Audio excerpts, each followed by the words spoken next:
Welcome to The Deep Dive, the show where we slice through the noise, take a stack of sources, articles, real-world experience, and really just boil it down to the most important nuggets of knowledge, just for you. Yeah, exactly. Today we're tackling something pretty crucial, mastering AI. Especially, for those of you maybe starting from absolute zero. Feeling a bit overwhelmed, maybe, wondering how to even start. Common feeling. Our mission today is to pull out the essentials from everything we've gathered on self-learning AI. Make it accessible, sure, but also really actionable. And I'm excited to be your guide on this. You can think of me as Dr. AI for this session.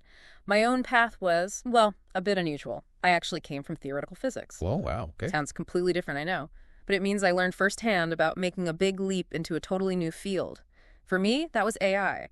And I started with, believe it or not, zero coding or machine learning background. Seriously. Zero. Absolutely zero. So the topic today is right up my alley. How to learn AI from scratch, especially if you're a total beginner. No prior background needed. Perfect. So if you're feeling lost or you don't know where to begin or maybe you're just curious, this deep dive is absolutely for you. Okay, let's unpack that right away because, lots of people get excited about AI. They buy courses, watch tons of videos. Yep, I've seen it. And then they just get stuck, overwhelmed. You say the very first step, before anything else, is drawing a learning map. That's right. That sounds almost too simple for something like AI. Yeah. What exactly is a learning map and why is it so vital right at the beginning? It's a great question, and it might sound simple, but it's fundamental. I saw this happen to me, and I see it all the time. A learning map is basically, well, it's an upfront outline. Okay. You clearly mark out your specific goals, the sort of stages you think you'll go through, and the main resources you plan to start with. Like planning a trip. Exactly like planning a trip. You wouldn't just jump in the car and drive aimlessly across the country, would you? You need a destination. You need a route. Right. You'd get lost. Or run out of gas. Precisely. And the benefits for AI learning are huge. First, it forces you to confirm your actual goal. What do you want out of this?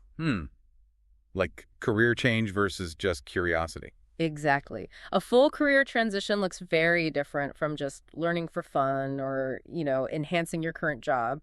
Your map reflects that. Second, and this is a big one, it shields you from knowledge anxiety. Knowledge anxiety. I like that term. Buying everything in sight. That's part of it. Buying tons of courses you never finished, getting buried under information. A map helps you filter. And finally, it helps you estimate your time. Realistic expectations. Yeah. You can allocate time for each stage, track your progress. It gives you a sense of control, which is really important when tackling something this big. That makes total sense for avoiding the aimless wandering. Yeah. But is there a danger of getting stuck making the map? Planning paralysis? Oh, definitely a risk. A good point. How do you know when the map is, good enough to actually start? Yeah, the map isn't meant to be this perfect, rigid thing you carve in stone. It's dynamic. It's a living document. Okay. It's good enough when you can clearly say, okay, this is my main goal, and you've sketched out maybe 3 or 4 broad stages and picked a couple of initial resources. So general direction, not every single detail. Exactly. You just need a direction. You'll fill in the details as you go. The real danger is the opposite, jumping in with absolutely no plan at all. Right. Okay, this is where it gets really interesting for me because you actually did this. You made the transition. I did. So this 4-stage roadmap you developed. Yeah.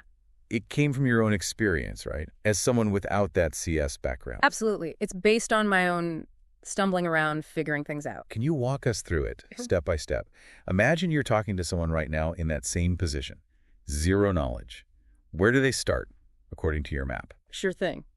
And look, this isn't the only way, obviously. But I think it's a solid starting point, especially if you're not coming from coding or computer science. Okay. Stage 1. Stage 1. Basic concept introduction. Simple goal here. Just understand the landscape. What is AI, broadly speaking? And crucially, don't dive into code yet. No code, really. Not yet.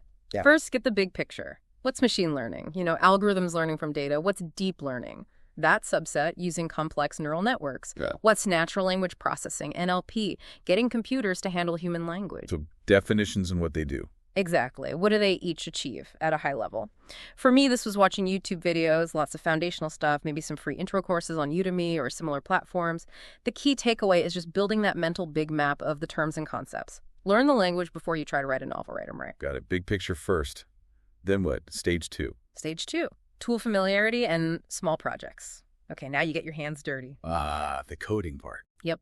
The goal is hands-on experience. I started learning Python. That's kind of the main language for AI work. And the first thing you focused on wasn't like building a robot brain. Huh. No, definitely not. My initial focus was just data cleaning. Data cleaning. Sounds less glamorous. It is. But it's fundamental. It's about taking messy, raw data and making it usable for a computer. I use platforms like Kaggle, you mentioned that. It's amazing for free data sets and coding environments right in your browser. Kaggle, right? And Medium, reading articles, finding simple code snippets. I did things like, okay, how do I read the CSV file? How do I calculate basic stats? And then maybe train a really small classification model, like super simple. Just to see it work. Exactly. And that's when I had my first real aha moment. Seeing that tiny bit of code actually do something, classify something simple, it was like, wow, okay, I can actually use this stuff to get a result. That must feel huge after just theory. It's incredibly empowering. It shifts from abstract ideas to concrete action, even on a small scale. That aha moment. It sounds like it's not just about understanding, it's motivation too, right? Especially when you feel overwhelmed. Oh, absolutely critical. It turns this giant, scary mountain into a series of small, climbable hills. Each little win proves you can do it. It keeps you going when things get tough, when the theory feels dense. Okay, so small wins fuel the journey. What's stage 3? Stage 3, advanced technology and practical projects. So you've got the basics, you've done a few small things, now it's time to go deeper. Understand the principles behind the models. Getting into the weeds a bit more. Yeah. Diving into concepts like transformer models, the kind of thing behind ChatGPT, or embeddings, which are ways to turn words into numbers for computers. Okay, more complex stuff. And different ways to train models. My go-to resources here were courses from Stanford and Professor Hung-Yi Lee on YouTube. Seriously, they are fantastic. So clear, even for non-CS people. Good recommendations. And I spent a lot of time reading documentation on Hugging Face. It's like a hub for AI models and tools. Think GitHub, but for AI. Right, Hugging Face, yeah. The projects here get bigger too. Image classification that's more involved. Maybe text analysis, building a small chatbot. You're connecting deeper theory with more substantial applications. Building real things. Exactly. And then finally, stage 4, job-oriented organization. Okay, the practical payoff. If a career is your goal, this is where you consolidate everything, organize those projects into achievements you can put on a resume. Making it presentable. Right. Update your LinkedIn profile. And here's a key thing I did. Use PowerPoint. PowerPoint. For job hunting. Not just for that, but for telling the story of each project. What was the problem? What did I do? What were the results? What did I learn? It forces you to structure your thinking and communicate your value clearly. The result is a portfolio ready for job applications. Huh. That's clever. So yeah, those 4 stages, it's not quick, definitely a marathon, not a sprint, but it takes you from literally 0 to being ready to apply for jobs. There's a path. That's a very clear progression. I can see how it builds. But thinking about someone maybe without your physics background. Yeah.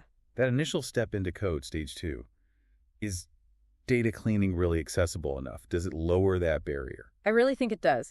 Because data cleaning feels, well, less like abstract coding and more like organizing information, you know? Okay, yeah. You're not building a neural network from scratch on day 1. You're reading a file, counting things, sorting data. It feels practical immediately. And for me, coming from physics, where you often build from first principles, AI felt different. Sometimes it helps to see the effect first, like getting that small model to work, and then dig into the theory, the cause. Reverse engineering it almost. Kind of, yeah. It gives you a practical anchor for the complex ideas later. It makes it less intimidating for a beginner. That's a great way to think about building intuition. Okay, shifting slightly, let's talk concrete tools. For someone listening right now wanting specific places to go, what are your absolute top 3 resources for AI beginners, especially non-CS ones? Okay, top 3 based on my journey, these were game changers for me. Let's hear them. First, Kaggle. I mentioned it, but seriously, it's invaluable. Free data sets, free coding environments, notebooks right in your browser. It's the place to learn by doing. You're not just watching, you're building, even small things. Right. Hands-on is key. Number 2. Second, and this might sound odd again, PowerPoint. PowerPoint again. You really stand by this. I really do. Yeah. But as a learning tool, not just for slides. The trick is record what you learn, but structure it like you have to teach it to someone else. Ah, okay. like preparing a lesson. Exactly. It forces you to connect the dots, explain it logically, find visuals. If you can't explain it clearly in a presentation, you probably don't understand it as well as you think you do. That forces a deeper level of understanding. Interesting. It really reveals the gaps. It was huge for me in solidifying concepts. And the third resource? Third, the YouTube channels from Stanford University and Professor Hung-Yi Lee. Their online courses, often available freely, are just excellent. Super beginner-friendly, very clear explanations, great visuals. They make complex topics feel much more approachable, especially if you don't have that CS background. Stanford and Hung-Yi Lee on YouTube. Bado. Excellent practical tips. Now, the flip side, you've seen people start AI, get excited, and then fizzle out, give up. Sadly, yes, it happens a lot. What are the big pits, the common mistakes that people, especially those starting from zero, absolutely need to avoid? Oh, okay, yeah. The pitfalls. I see 3 main ones pretty consistently. Lay them on us. First, buying too many courses at once. Uh-oh. Guilty as charged sometimes. That shiny new course sale. Right. We've all been there. You get excited by 3 or 4 courses across different sites. Okay. And you dabble in each, watch a few videos. And finish none of them. Exactly. Your learning gets scattered, you lose focus, and you don't actually complete anything substantial. Stick to 1, maybe 2 resources at a time and see them through. Focus. Okay, pitfall number 2. Trying to understand all the theory before doing anything practical, this is a big one. I need to read every textbook first trap. Precisely. But AI is fundamentally learned by doing. You can read forever, but until you write code, train a model, wrestle with real data, it just won't click in the same way. So your advice is? My advice is firm on this. First, do small projects. Get your hands dirty, then go back and fill in the theory. See the effect, then understand the cause. It's much less frustrating for most people. Do first, understand deeper later? Makes sense. And the third pitfall? The third one is maybe the most insidious. Feeling perpetually not good enough and just delaying starting. Imposter syndrome, the I'm not ready yet feeling. That's exactly it. It's paralyzing. People wait until they feel smart enough or prepared enough, but that perfect moment, it usually never arrives. So you just never start. Right. I went through this myself, big time. That anxiety is real. But I eventually realized that action, even if it's imperfect, is way more important than waiting for perfection. Getting started is the biggest hurdle. That really resonates. That self-doubt loop is so easy to fall into. So, okay, final question. Someone's listening right now. They're hesitant, maybe on the fence, feeling that overwhelm you talked about. What's your single most important piece of advice for them right now? Okay, simply this. You don't need a perfect background. You really don't. And you don't need to understand everything from day one. Nobody does. The absolute key is just take one small step. Thanks, Sip. Pick one tiny topic that interests you. Find a small project related to it. Aim to understand just a little bit more today than you did yesterday. That's it. Keep it small, keep it moving. Exactly. Your path won't be a straight line. It'll be messy, but it will become clearer as you start doing. Just start. That's the most powerful thing you can do. Take that first step. Action is more important than perfection. A really powerful thought to end on, especially for AI. Thank you so much for sharing all this. This has been incredibly insightful. My pleasure. We really hope this roadmap, these tips, help you listening out there to take that first step, or maybe the next one. Remember, that consistent practical learning, that's the engine here. Absolutely. And hey, if you found this useful, we're really just getting started. In our next deep dive, I'm planning to share some really practical AI tools, stuff you can start using pretty much right away, even as a beginner. Ooh, practical tools. Yeah. Definitely don't want to miss that. Make sure you subscribe to the deep dive wherever you listen so you catch the next one. Great. Well, looking forward to it. We'll see you next time.